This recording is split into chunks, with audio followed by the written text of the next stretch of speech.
అందరికీ నమస్కారం. ముందుగా ఈ వీడియోకి ఒక లైక్ కొట్టి మన ఛానల్ని సబ్స్క్రైబ్ చేసుకోండి. మన ఇంటికి ఎవరైనా అతిథులు వచ్చినప్పుడు కొన్ని వస్తువులను పొరపాటును కూడా ఇవ్వకూడదు. మనం ఇచ్చే కొన్ని వస్తువులు మన ఇంట్లోని లక్ష్మీదేవిని బయటకు పంపుతాయట. కాబట్టి మీ ఇంటికి ఎవరైనా అతిథులు వచ్చినప్పుడు లేదా పక్కింటి వారు వచ్చి ఏదైనా వస్తువు అడిగినప్పుడు ఈ వీడియోలో చెప్పే వస్తువులను అస్సలు ఇవ్వకండి.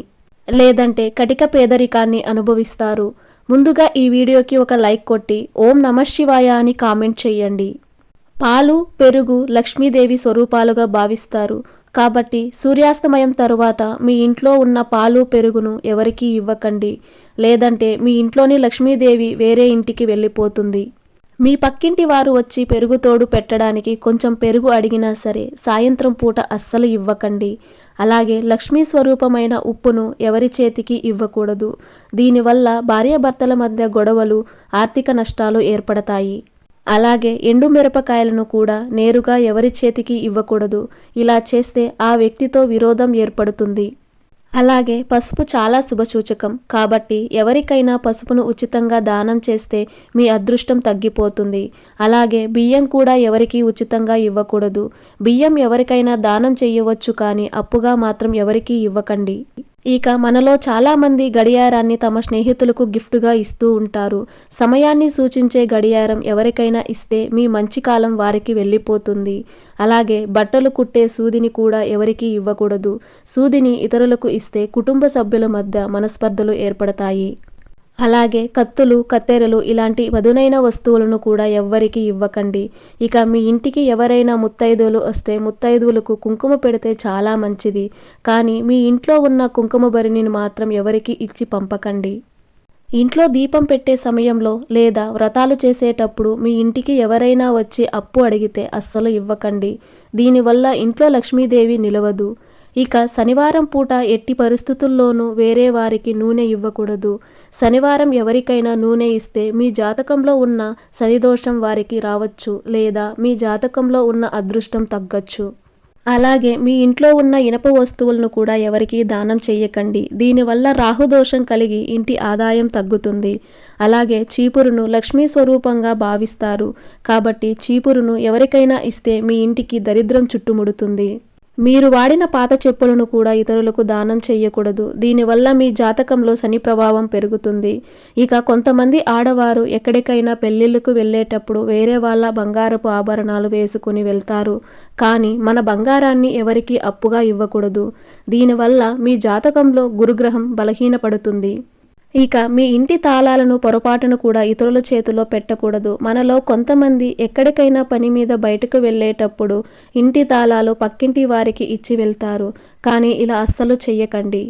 ఇక మీ ఇంటికి ఎవరైనా అతిథులు వస్తే వెంటనే వారికి మంచినీళ్లు ఇవ్వండి. ఇక ఆడవారు తమ పుట్టింటికి వెళ్ళినప్పుడు ఖచ్చితంగా కొన్ని వస్తువులను తెచ్చుకోవాలి. స్త్రీలు తమ పుట్టింటి నుండి పసుపు, కుంకుమలు తెచ్చుకుంటే మీ భర్త ఆయుష్, అదృష్టం పెరుగుతుంది. అలాగే భార్యాభర్తల మధ్య తరచూ గొడవలు ఏర్పడుతుంటే స్త్రీలు తమ పుట్టింటి నుండి బెల్లం తెచ్చుకోండి.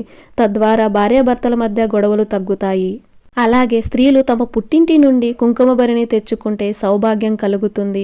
అయితే స్త్రీలు తమ పుట్టింటి నుండి పొరపాటును కూడా పండు మిరపకాయలు, ఉప్పు, నూనె మరియు చింతపండు ఈ వస్తువులను అస్సలు తెచ్చుకోకూడదు.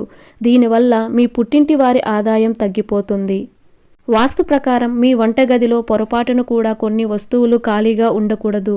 ముఖ్యంగా వంటగదిలో ఉండే నీటి బిందెలు లేదా వాటర్ ఫిల్టర్లు ఖాళీగా ఉంటే ఇంట్లో మనశ్శాంతి లోపిస్తుంది. అలాగే వంటింట్లో ఉప్పు ఎప్పుడూ నిండుగా ఉండాలి. ఉప్పు అయిపోకముందే కొత్తది తెచ్చి నింపాలి. ఉప్పు డబ్బా ఖాళీ అయితే ఇంట్లో రాహు ప్రభావం పెరిగి ఆర్థిక నష్టాలు మరియు అనారోగ్యం చుట్టుముడతాయి. అలాగే బియ్యం అన్నపూర్ణాదేవి స్వరూపం కాబట్టి బియ్యం డబ్బా పూర్తిగా ఖాళీ అయితే మీ ఇంట్లో గౌరవం తగ్గుతుంది మరియు అప్పుల బాధలు పెరుగుతాయి. కాబట్టి వంటగదిలో బియ్యం నిండుగా ఉండేలా చూసుకోండి. అలాగే వంట నూనె అయిపోకుండా చూసుకోండి. వాస్తు ప్రకారం ప్రతి ఒక్కరి పూజ గదిలో ఖచ్చితంగా నీటి పాత్ర ఉండాలి. దేవుడి దగ్గర ఎప్పుడూ గ్లాసుడు మంచినీళ్లు ఉంచితే మీరు చేసే పూజకు రెట్టింపు పుణ్య ఫలితం లభిస్తుంది. వాస్తు ప్రకారం ఇంటి ఈశాన్యంలో లాఫింగ్ బుద్ధ విగ్రహం ఉంటే మీ ఇంట్లో గొడవలు లేకుండా కుటుంబంలో సుఖ సంతోషాలు కలుగుతాయి. అలాగే మీ వంటగది ఈశాన్యంలో మట్టి కుండ పెడితే ఆకస్మిక ధనలాభం కలుగుతుంది. ఇక మీ ఇంట్లో ఎల్లప్పుడూ లక్ష్మీదేవి తాండవించాలంటే కొన్ని వస్తువులు వస్తువులు వెంటనే తెచ్చుకోండి. లక్ష్మీదేవితో పాటు శంఖం కూడా ఉద్భవించింది కాబట్టి ఒక చిన్న శంఖాన్ని తెచ్చుకొని మీ పూజ గదిలో పెట్టుకోండి. ఇంట్లో ధనానికి లోటు లేకుండా దుష్టశక్తులు ప్రవేశించకుండా ఉంటాయి. అలాగే మీ పూజ గదిలో లక్ష్మీదేవి విగ్రహం ఉంటే ఆ ఇల్లు దైవంతో సమానమట. అలాగే మీ ఇంటికి ఉన్న వాస్తు దోషాలు తొలగిపోవాలంటే పూజ గదిలో ఖచ్చితంగా నెమలీకలు పెట్టుకోండి. అలాగే మీ బీరువాలో కొన్ని పవిత్రమైన వస్తువులు పెడితే మీ ఇంట్లో లక్ష్మీదేవి స్థిర నివాసం ఉంటుంది. ఒక ఎర్రటి వస్త్రంలో 5 పసుపు కొమ్మలను మూటకట్టి మీ బీరువాలో పెట్టుకోండి. దీనివల్ల అనవసరపు ఖర్చులు తగ్గి మీ ఇంటి ఆదాయం పెరుగుతుంది. అలాగే మీ బీరువాలో డబ్బు దాచే ప్రదేశంలో పచ్చ కర్పూరం పెట్టుకోండి. కర్పూరం సువాసన ధనాన్ని ఆకర్షిస్తుంది. అలాగే అన్నపూర్ణాదేవి నివసించే వంటగదిలో పగిలిపోయిన గిన్నెలు ఉండకూడదు. అలాగే పనిచెయ్యని గ్రైండర్లు, మిక్సీలు వంటగదిలో ఉండకూడదు. అన్నిటికన్నా ముఖ్యంగా వంటగదిలో అద్దం ఉండకూడదు. దీనివల్ల మీ ఇంట్లో అనవసరపు ఖర్చులు పెరుగుతాయి. అలాగే చీపుర్లు కూడా వంటగదిలో ఉండకూడదు.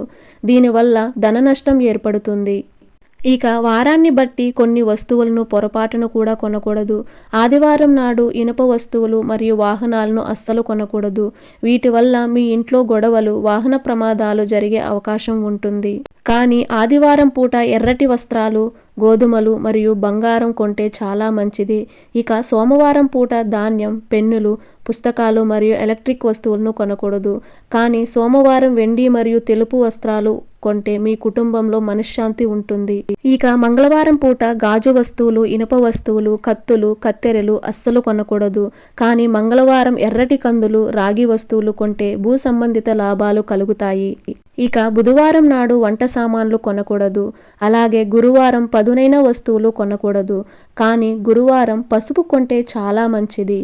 ఇక శుక్రవారం నాడు వాహనాలు, శనివారం పూట ఉప్పు, నూనె కొనకూడదు. మన జ్యోతిష్య శాస్త్రాలలో ప్రతి సమస్యకు పరిష్కారం ఉంటుంది. ఆర్థిక సమస్యలు, అప్పుల బాధలతో ఇబ్బంది పడేవారు పేదలకు బియ్యం దానం చేస్తే డబ్బు పరంగా బాగా కలిసొస్తుంది.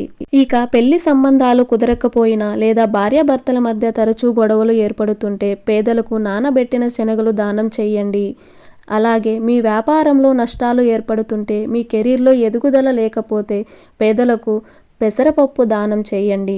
అలాగే సంతానం కోసం ఎదురు చూసే దంపతులు పేదలకు బెల్లం మరియు గోధుమలు దానం చేయండి. ఇక మీ ఇంటికి ఎవరైనా అతిథులు వస్తే ఇంట్లో చీపురు కనిపించకుండా పెట్టుకోండి. బయట వ్యక్తులకు మన ఇంట్లో చీపురు కనిపిస్తే ఇంటి సంపద బయటికి వెళ్ళిపోతుందట. అలాగే అతిథులు ఉన్నప్పుడు ఇంట్లో డబ్బులు లెక్క పెట్టకూడదు. దీనివల్ల దృష్టి దోషం తగిలి అకస్మాత్తుగా ధన నష్టం లేదా అనవసరపు ఖర్చులు పెరుగుతాయి. అలాగే వంటగదిలోకి అతిథులు వస్తే ఉప్పు డబ్బా నేరుగా కనిపించకుండా మూత పెట్టి ఉంచాలి. ఉప్పు మీద దృష్టి పడితే మీ ఇంట్లో దరిద్రం వెంటాడుతుంది.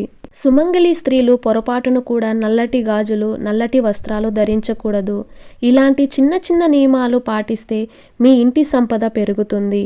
ఈ వీడియో మీకు నచ్చినట్లయితే ఒక లైక్ కొట్టి మీకున్న ధర్మ సందేహాలకు కామెంట్ చేయండి. ఓం నమః శివాయ.